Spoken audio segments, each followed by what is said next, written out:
Hey there, welcome back to Marketing Matchmaker. I hope you are having a fantastic summer, and I hope that you, like my family, have gotten to have a vacation and spend some time away from your general world and your general life and do something really fun with your time.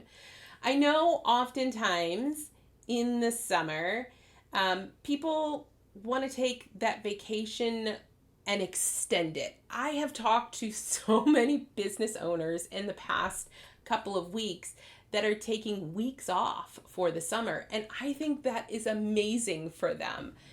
And it could be just as amazing for you if you have consistency in your lead generation so that while you're off, things are still working behind the scenes. And when you come back, you're ready to hit the ground running.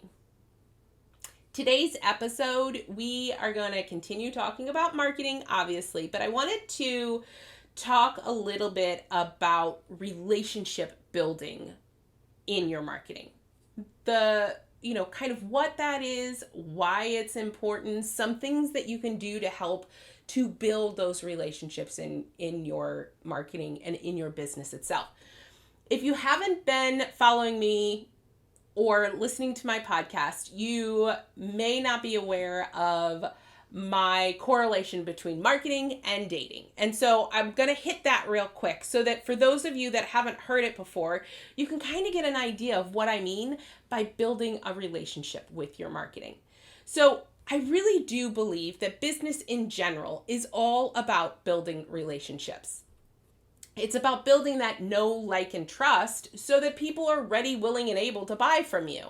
And there's a lot that can go into your marketing. But when we look at it from a foundational level, we want to look at your marketing from that perspective. How do we build real, strong, vibrant relationships with our audience, with our leads, and with our clients? So if we look at marketing from the lens of dating, it becomes a little easier, I think, to understand what I mean by that. In life, we often start dating is in a process. We may not even know that we're doing specific steps. And yet, most people follow the same steps when it comes to dating, regardless of where they're at in their life and regardless of where they're at in their dating world. So if we look at it from that perspective and we can take that same methodology that we use in dating and creating strong, long-lasting relationships with our partners and transport that over into our business and our marketing world, there's this synergy that happens. There's this real love for your business as well as your audience's love for your business because it's created almost a bond between you and your audience. So what do I mean by the steps to dating? So in the normal romantic world, step one would be introducing yourself to someone. In marketing, that's really sitting down and determining who it is you want to introduce yourself to, how you're going to introduce yourself, and what you're going to say to them. That is a key foundational piece to really growing an effective marketing strategy. Step two in the dating world is flirting. You know, those things if you're doing apps, the in-app messages, or if you're in a bar, just the casual flirting, chatting, nothing really heavy, right? It's just that interaction of getting to know you a little bit. That flirting stage when it comes to marketing is really about your content. It's about building awareness and building a brand that can help you to really create an audience that's ready for the next step. So in your life, that would be dating. Actually saying, okay, I want to see you again and again, and actually starting a relationship with them. In the marketing world, if we think of that, that's where our lead generation really comes into play because we're asking for the audience to take that next step into our world by giving us their email address and by consuming our content, whether that's trainings or webinars or master classes or emails. All of those pieces are part of that dating puzzle. It's really where that know, like, and trust builds and builds and builds. Just like in your dating life, right? The whole point of dating is to get to know each other and really understand whether you guys are a good fit. The same can be said with your marketing and with your business. Step 4 in this cycle, in a relationship, it's all about commitment. Now, whether that commitment is a long-term commitment with your partner, or whether it's marriage, or whether it's whatever commitment means to you in the dating world, that's generally the next logical step in that dating process. In marketing, in the business world, that commitment step is where people buy. Now, here's the thing about that commitment step. A lot of business owners want to go from introduction to commitment without the 2 steps in between. They want buyers to buy immediately. And while that happens, just like in the real world, some people date for 2 days or a week and then they get married. It happens. And it's not the norm. Just like in a real world relationship, just like growing your business takes time. It takes developing that relationship and really learning about who you are and whether or not you're right for that person. I was talking to business owners earlier today, and we were talking about the number of touches it takes to get to a sale. And in the past, they've said things like it's 7 to 12 touches, and then it went from 12 to 15 touches. Quite honestly, I think that's the current model, and I'm not sure that I believe that. Especially when you're going towards a completely cold audience, people who don't really know who you are yet. Sometimes that can take hundreds of touches in order for them to be ready to buy. And that can be throughout all your steps of marketing, right? So some of those touches can be things like your content on social media, or your email address, or your emails that go out, or podcasts, or any kind of interaction that your audience gets from you.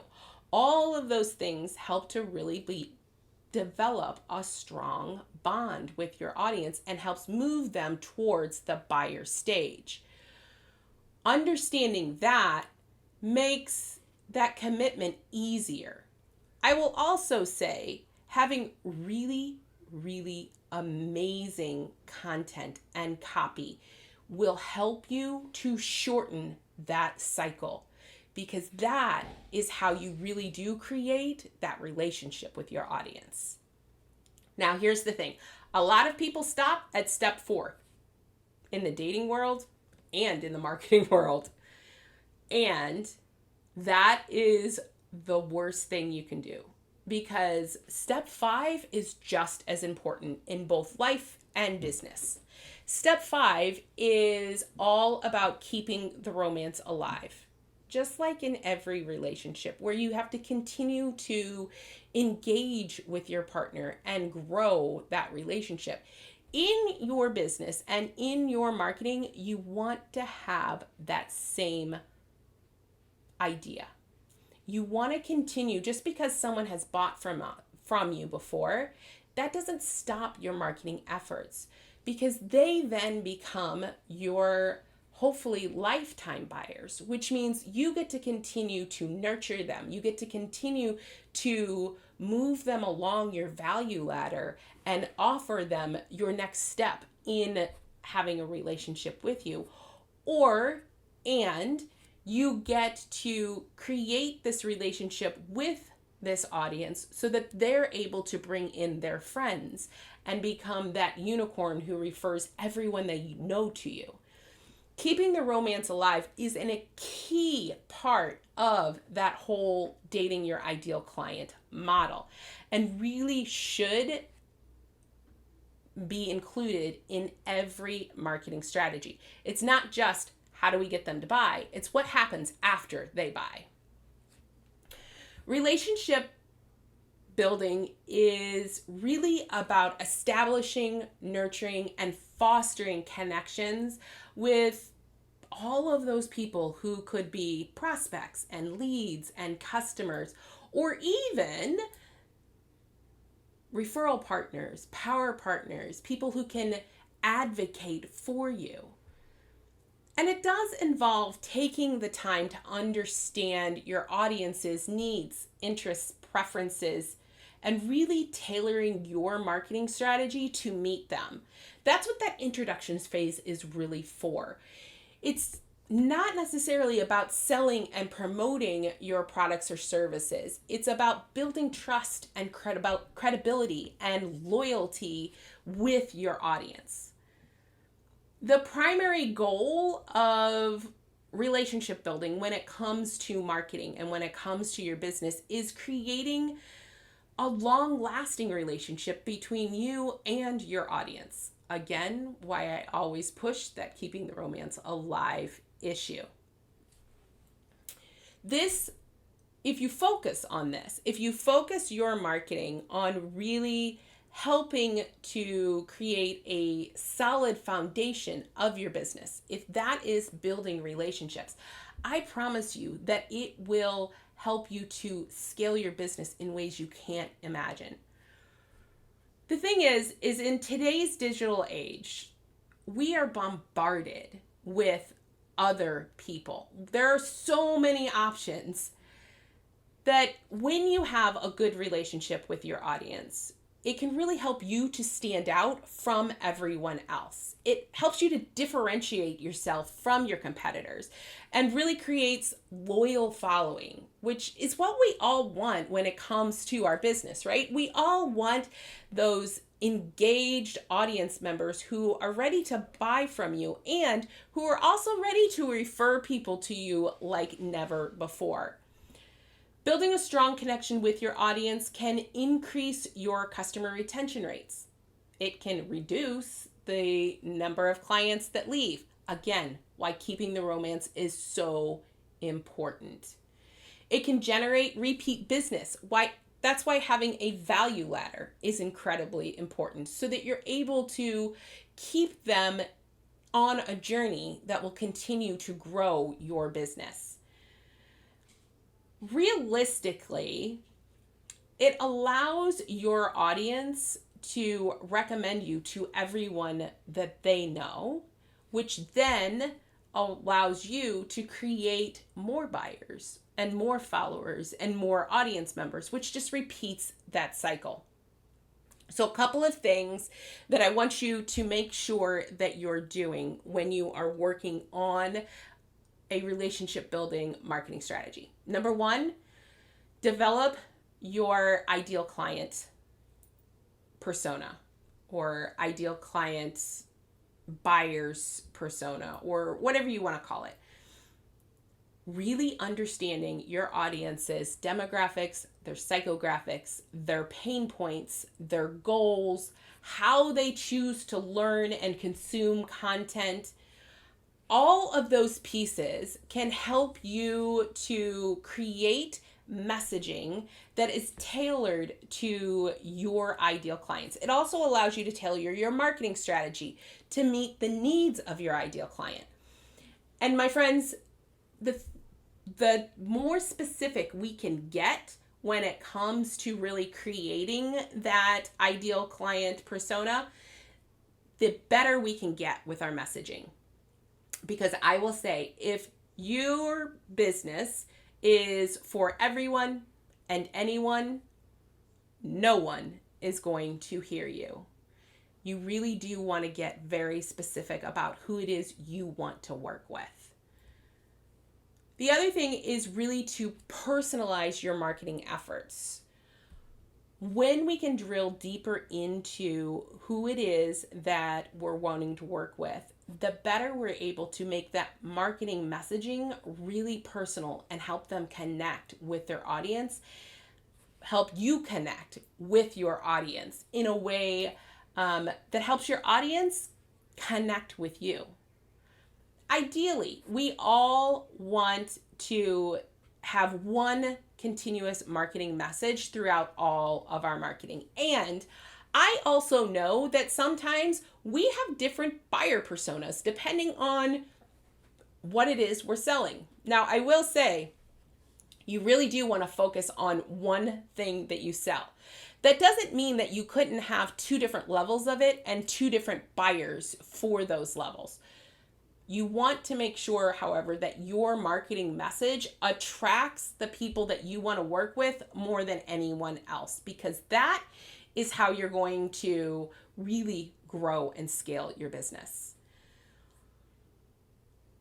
Really allowing yourself to create relationships in your business is going to help you scale your business in the long run.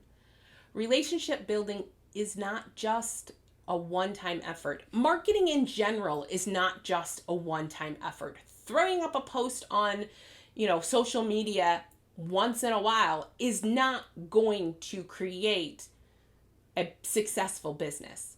It's an ongoing process that requires you to keep refining it. It requires you to really be consistent with it.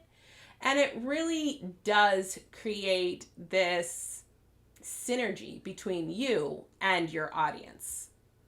Here's the reality. If you are really, really drilled into who it is you want to attract, how it is you want to work with them, what their pain points are, what problem you solve with them, you're really able to set yourself up in a business that is scalable. It's a business that's you're able to then take to the next level. Relationship marketing is the key to really creating long-term audience members, long-term leads, long-term clients, and long-term referral partners. So when you start thinking about your marketing, avoid feeling overwhelmed by it and start thinking of it from that dating your ideal client perspective. How can I create a relationship with my audience that's going to help me to grow my business? When you do that, when you look at it from that perspective, you're better able to create a customer journey that hits the points that your customers need in order to buy. So, if you're ready to grow your business, increase your revenue, and scale your impact, and you're looking for a strategy to do that, head over to yourmarketingmatchmaker.com. I would love to have you on one of our strategy episodes where we can really dive into how you can take relationship marketing and apply it to your business. Thank you for listening to the Marketing Matchmaker podcast. If you enjoyed this episode, I would love to hear your feedback. Please head over to Apple, iTunes, and leave a review so we can hear from you. And if you are a coach, consultant, or online course creator who are looking to grow your business, increase your income, and scale your impact, connect with me at yourmarketingmatchmaker.com. I look forward to hearing from you.